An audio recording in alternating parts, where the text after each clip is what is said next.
në hyrje të emisionit, në pjesën e dytë, do të diskutojmë më gjerësisht për cilësinë e ushqimit në vendin tonë. Sa është i sigurt ushqimi që ne konsumojmë? A mund të kemi besim në atë që ne blejmë si konsumator? Për këto dhe shumë çka tjetër për të biseduar, kam kënaqësinë të kem në studio Lamir Thaqin nga Agjencia e Ushqimit dhe Veterinës. Përshëndetje, mirë se erdha. Përshëndetje, mirë se u gjeta. Faleminderit për ftesën. Lamir, gjithmonë ka një mëdyshje nga ana e qytetarëve, ka një rezervë. Sa po bën agjencia, sa po bën shteti për të kontrolluar çdo produkt që hyn në vendin tonë, se është cilësor dhe është i shëndetshëm për qytetarët, në kuptimin që nuk ka ndonjë problematik, ndonjë sëmundje apo ndonjë problem tjetër. E para paremisht është mirë gjithë që të jemi dyshues, ne vetë si autoritet më radh parë, pastaj edhe vetë konsumatorët, sepse kjo gjithmonë rrit vigjilencën dhe rrit kujdesin ndaj produkteve që tregtohen apo që blehen nga konsumatorët, dhe ne njëkohësisht edhe bëjmë fushata njëjtë si në vende të tjera që gjithmonë kujdesi rreth sigurisë ushqimore të jetë në nivelet sa më të larta, sepse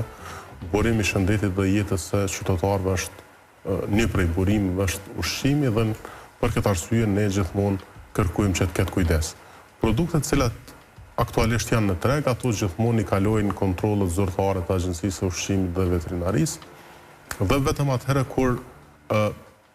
trupat inspektuese ato në secilin front që gjenden të kontrollit binden apo kanë bazë të mjaftueshme për të besuar që produktet i plotësojnë kriteret ligjore për konsum, atëherë ato lejohen që dalin në treg, dhe në momentin që ato janë në treg, paraprakisht u janë nënshtruar kontrolleve tona. Dhe pastaj ato qëndrojnë në markete shitse dhe aty konsumatorët çdo ditë janë në kontakt. Por para kësaj sigurisht që kryen disa hallka zinxhirore të kontrolleve dhe konsumatorët sheh vetëm në hallkën e fundit kontrollet që ne i kryjmë. E në këtë hallkën e fundit sigurisht që edhe vetë konsumatori është një lloj akteri në kontroll, sepse gjithmonë para sa të blenë është mirë që ti shef ato informatat bazike mbi një produkt që blejmë, qoftë përbërësit, qoftë datën e skadencës, apo dhe shumë elemente tjera cilat mund t'i sheh me sy dhe në secilën situatë ku ai ka dilema apo dyshime të caktuara, apo vren një parregullsi, gjithmonë duhet të raportoj pranë autoritetit që autoriteti pastaj të ndërmarrë veprime që t'i mbrojë qytetarët tjerë. Si mund të dalloj një qytetar që një produkt ushqimor mund të jeti pasigurt? Po gjithmonë nga ato elementet fizike ose organoleptike që mund t'i vlerësoj vetë konsumatori, ta zëm e shef datën, nëse nuk është në rregull, atëherë produkti nuk duhet blerë dhe duhet raportuar. Nëse ka ndryshuar formë, nëse ka ndryshuar aromen që ka tipike të produktit që ai është i mësuar ta dëgjojë, gjitha këto janë elemente që vetë konsumatori mund t'i vrej. Pastaj konsumatori edhe mund t'i sheh kushtet e ruajtjes në raftet shitse, nëse në një adresë lokacion shiten produkte që nuk janë në kushte higjienike apo nuk janë duke ruajtur në temperaturë adekuate, atëherë mos të blejnë këto rrethana dhe njëkohësisht të njoftoj autoritetin, sepse kushtet ruajtëse janë ai determinuesi kryesor i jetëgjatësisë së produktit. Nuk mund të themi që një produkt është i sigurt deri në datën e caktuar nëse ai nuk është ruajtur në kushte adekuate. Do të thotë jetëgjatësia e tij varet shumë nga kushtet e ruajtjes. Bëhet shpesh një pyetje, sigurisht që e dim që data e skadencës deri në datë ne jemi të sigurt për ta konsumuar një produkt të caktuar, normalisht nëse i ka plotësuar pra kushtet e higjienës ai produkt, po shpesh bëhet një pyetje interesante, për shembull nëse sot është dita e fundit e skadencës së një produkti, është i sigurt që unë ta konsumoj atë produkt? Për këtë pyetje ka lloj-lloj mendimesh, por baza juridike është ajo që vendos për fatin e një produkti se deri në çfarë kohe mund të tregtohet, dhe juridikisht është vendosur që produkti lejohet të tregtohet deri në datën e skadimit, kështu është vendosur në vendin tonë. Pastaj ka opinione nga nutricientë të ndryshëm për jetëgjatësinë e një produkti pas datës apo produktet që shkruajnë best before, që përkthehet e preferueshme të konsumohet deri në datën, por për ne si autoritet gjithmonë vlen rregull ligjor dhe është i vendosur strekt që produkti lejohet tregtohet vetëm deri në datën e skadimit. Jashtë kësaj date nuk lejohet tregtimi dhe kudo që hasat sigurisht që përveç konfiskimit e asgjësimit të produktit, gjithmonë edhe iniciojnë procedura tjera ndëshkimore ndaj operatorit biznesit që vendos në treg produkte të pasigurta. Për të konsumuar produkte të sigurta, shumë e rëndësishme që ato të ruhen sipas kushteve të përcaktuara nga secili produkt që i ka kushtet e veta, qoftë të temperaturës, qoftë nëse duhet mbajtur në ambient deri në 25 gradë apo duhet mbajtur në frigorifer. Pra, ndikon shumë edhe mënyra se si një produkt ruhet deri edhe tek servimi e gjithçka tjetër derisa e merr konsumatori. Sa po arrini ju si agjencion të monitoroni restoranet të ndryshme, mishtore, dyqanet të ndryshme që kanë produkte ushqimore, nëse ato po i ruajnë pra produktet ushqimore të sigurta, që ato të jenë të sigurta për qytetarët? Kushtet e ruajtjes në fakt janë element kontrolli që ne e mbikëqyrim vazhdimisht prej fazës të parë nisjes së përpunimit produktit, sepse për shumë produkte të caktuara ka kushte specifike që edhe gjatë përpunimit, gatimit apo prodhimit gjithmonë kërkohen kushte specifike që pastaj produkti final të dalë i sigurt. Do thotë fillojnë prej qysh në origjinën në bazat e para të krijimit një produkti, pastaj pas si produkt final vendosjen kushte adekuate të ruajtjes dhe vetë produkti gjithmonë në deklaracion i ka të përshkruara gjithmonë kushtet e ruajtjes në çfarë temperaturash duhet të ruajt, nuk duhet të ekspozohet rrezave të diellit, janë shumë elementet të cilat janë të përfshira në deklaracion të produktit. Dhe gjithmonë kontrolli kryhet bazuar në deklaracionin e vetë produktit që ai ka bashkangjitur. Në pjesën tjetër se sa ne arrim që gjitha këto hallka ti kontrollojnë, sigurisht që kemi numër jo të mjaftueshëm të inspektorëve, po ndihmohemi edhe nga inspektorët. Sa është numri aktualisht i inspektorëve? Ne kemi aktualisht rreth 70, po flasim për dy nivelet e kontrollit, edhe në kufi edhe brenda, që është i pamjaftueshëm për nevojën që ka tregu për kontroll. Sa do duhej të ishte në fakt numri për që një monitorim më mirë? Ne kemi bërë vlerësime të ndryshme, sigurisht që është ne nuk mund paraqisim kërkesa ato që janë optimale, ne gjithmonë duhet paraqisim kërkesa emergjente që bile ato që janë domosdoshme të kemi, dhe ne kemi kërkuar që në gjitha sektoret kemi shtim, ende nuk e kemi rekrutuar asnjë inspektor që tani me ligjin e ri është i parapam që quhet Inspektorati i Sigurisë Ushqimore, që do të jenë teknolog të ushqimit, nuk është rekrutuar ende asnjë, dhe por kemi nevoja edhe në fushën e kontrollit veterinar, edhe në fushën e kontrollit fitosanitar, ku kontrollohen edhe pjesa e ushqimeve me origjinë bimore, dhe sigurisht kjo trupa e re, do thotë është një numër relativisht gati ky që është të dyfishohet, por ne së paku të kemi edhe një 30 inspektor, minimalisht që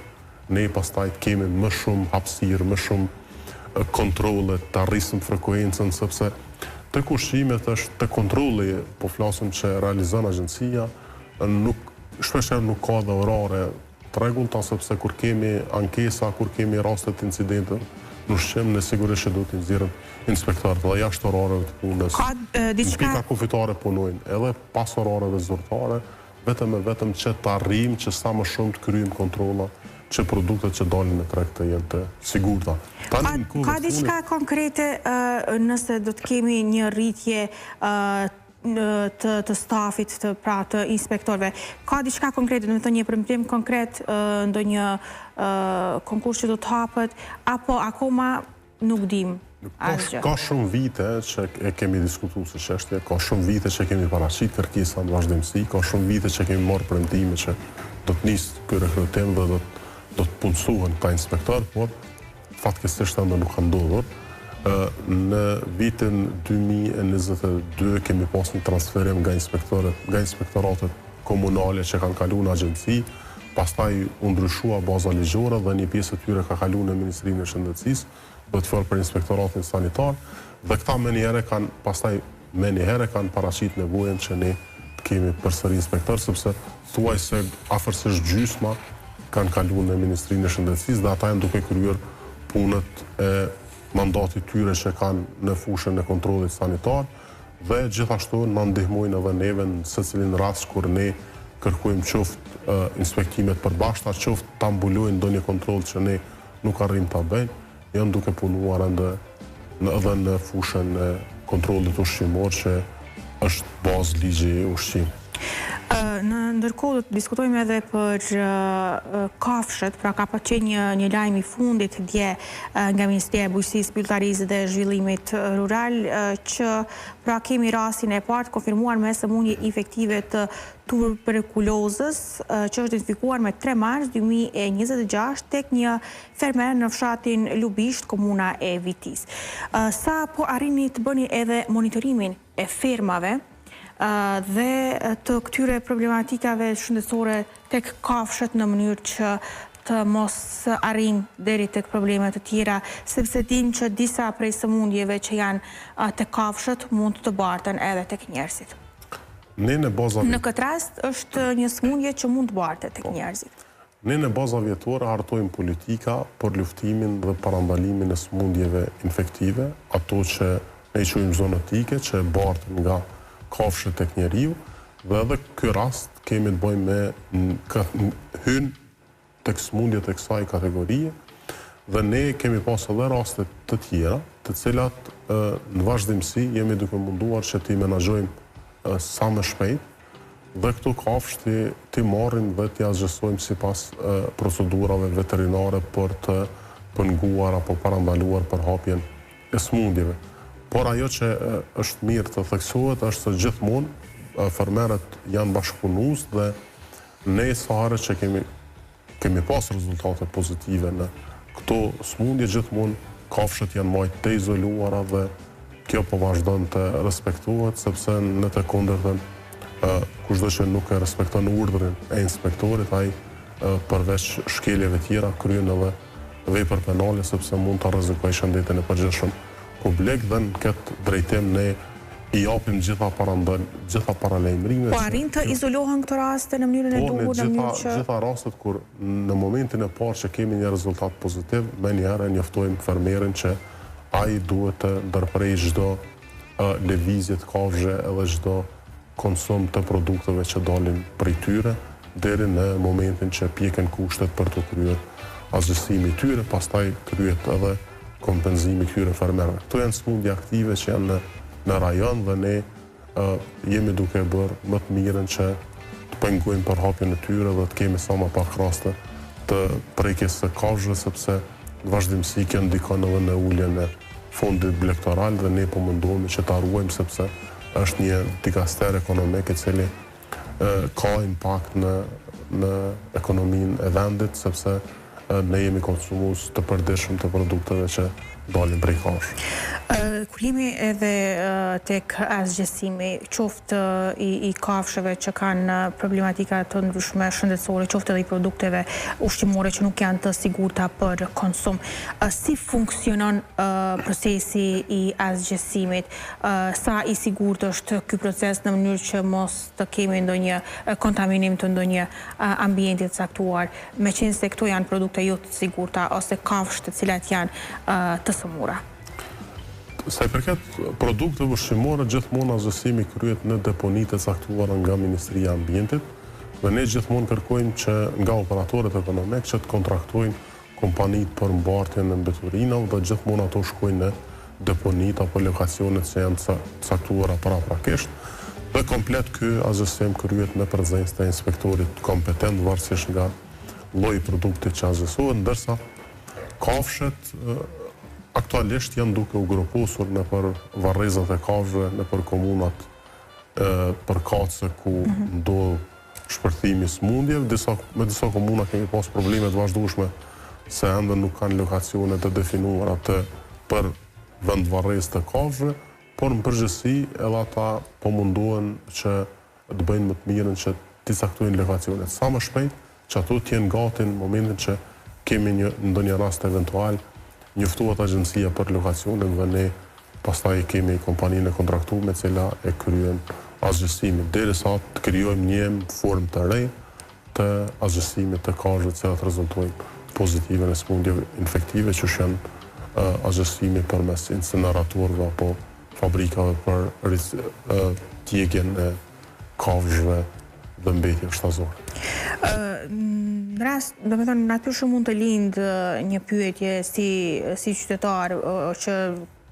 kujdesesh se çfarë konsumon. Kur sheh lajmet e tilla pra për ndonjë sëmundje që është paraqitur te kafshët, natyrshëm lind pyetja se sa i sigurt është mishi dhe qumshti në treg në vendin tonë dhe a ka mundësi të kemi ndonjë problematik në këtë rast me cilësinë, me sigurinë e mishit edhe qumshtit, kur kemi raste të tilla të paraqitjes së sëmundjeve tek kafshët. Në momentin e parë që vrehen dyshime klinike në një fermë, hapi i parë është ndërprerja e nxjerrjes së produkteve nga këto kafshë dhe pastaj kur konfirmohet rezultati sigurisht që ferma vendoset në masën e karantinës, që nënkupton se ndalohet dalja e çdo produkti edhe vetë lëvizja e kafshës nga ferma e caktuar dhe nuk parandalohet çfarë do forme që tjetë në kontakt një produkt nga këto kafshë me konsumatorët. Produktet që cilat janë në treg, qoftë qumshtja apo mishi, janë produktet cilat vinë nga fermat shëndosha, vinë nga produktet që cilat janë të kontrolluara qoftë në kufi, qoftë në tek prodhuesit e brendshëm dhe nuk kemi pasur asnjë rast të evidentuar që nga një produkt po flasim për produktet që vinë nga fabrikat zyrtare, që është prekur ndonjë qytetar, sepse gjithmonë merren masat parandaluese me kohë që konsumatorit të mbetet i sigurt mbi çfarë do situate që nxjerret. Edhe në rastet kur tazon kemi ndonjë incident në ushqim, hapi i parë është vendosja e masës së karantinës apo bllokimit, ndalesës së qarkullimit të një produkti të caktuar. Kemi pas raste kur edhe kemi tërhequr nga tregu kur është vlerësuar se nuk i plotësojnë kushtet, sepse procedurat, qoftë kontrollit, qoftë veprimeve, qoftë komunikimeve të rrezikut, gjithmonë janë të bazuara në praktikat më të mira, ato që zbatohen sot në Bashkimin Evropian. Po, a mund të themi që si qytetar duhet të kemi besim në sigurinë e ushqimit në vendin tonë? Po e lidhe edhe me rastin e fundit që është diskutuar mjaft shumë në media, kanë qenë qumshti për fëmijë që është larguar nga tregu. Do me thonë, kur dëgjojmë për lajmet e tilla, sidomos për ushqime tek fëmijët që janë esenciale, siç është qumshti formul, natyrshëm lind një dyshim, një pikpyetje se sa të sigurt jemi, meqense kemi produkte në treg të cilat pastaj tërheqen nga tregu. Pse vjen deri tek ky problem? Ka mungesë të kontrollave, mungesa e inspektoratit, ku po qalojmë? Sepse ka qenë mjaft shqetësuese realisht. Këto janë incidente të cilat tazon qumshti i përbebe, ka prek gjithë Evropën. Ka qenë një incident, një kontaminim me një agent që nuk është dashur të jetë prezent në qumësht dhe në momentin e parë kur është konfirmuar përmes analizave se është një përbërës i cili mund të shkaktoj efekt ansor negativ në shëndetin e bebeve, atëherë me njëherë në linjë me vendet e Bashkimit Evropian ka filluar tërheqja e produkteve, loteve të testuara. A kemi aktualisht ndonjë produkt ushqimor për fëmijë që është i dyshimt ose keni marrë informacion që secili që konsiderohet i dyshimt, ai nuk gjendet në treg, sepse ne aktualisht jemi të sigurt për këtë, që aktualisht nuk kemi diçka të dyshimt. Në momentin që merret konfirmimi ose ekziston dyshimi i bazuar mirë se një produkt nuk i plotëson kriteret për konsum, në atë moment vendoset që fillimisht produkti të largohet nga tregu, derisa të kryhet komplet kulumtimi rreth sigurisë e produktit, dhe sigurisht që këto raste janë që përveç asaj ndjenjes që i prekin emocion, njerëzit mbi sigurinë, situatën e rrezikut që e ndjejnë, ne pashtu e kemi ndjek me përkushtim këtë situatë dhe gjithmonë jemi munduar që komunikimin ta kemi të vazhdueshëm me konsumatorin, që atë ta mbajmë të qetë dhe ta njoftojmë mbi çdo veprim që ka, nuk ka fshëtësi në situata të tilla, dhe ne kemi filluar tërheqjen graduale përmes operatorit ekonomik i cili bën shpërndarjen, është distributori i produktit caktuar, dhe kjo është një praktikë standarde që veprohet mbi çdo produkt që ndodh. Pastaj këto incidente në ushqim do të jenë evidente edhe në të ardhmen do të kemi, sepse është produkti ushqimor është produkti i gjallë i cili mund të ndryshojë formë, gjendje në çdo moment. Sot një produkt mund të jetë i sigurt, nëse s'është ruajtur në kushte adekuate, nesër është i pasigurt, kështu që ne duhet jemi aktiv gjithmonë dhe duhet të kemi gjithmonë i bashkëpunim me qytetarët që sepse kjo është çështje nacionale, nuk është. Shkurtimisht, më thuaj për fund, sepse jemi në minutat e fundit, një adresë ku qytetarët mund të ankohen nëse kanë dyshime për sigurinë e ushqim. Ne faktikisht në kanalet tona të komunikimit gjitha linjat janë të hapura, kemi numra pa pagesë, që është linja Gjelbër, numri është në webfaqe, email-a sultare, edhe në rrjetet sociale, në çfarë do forme që konsumatori gjen më të lehtë që të na shkruaj, vetëm duhet i bashkangjes dëshmitë, sepse pastaj në gjykatë edhe ne jemi palë njëjtë si operator ekonomik. Çdo dëshmitë nënkupton kuponi fiskal dhe produkti të jetë i fotografuar. Lamir, faleminderit shumë për të kohën dhe gjitha këto informacione që ndahet edhe me shikuesit tanë. Faleminderit edhe për ju që më jap mundësinë që të komunikojmë me qytetarët. Në ndërkohë të dashur shikues, ne do të kalojmë nga kjo temë në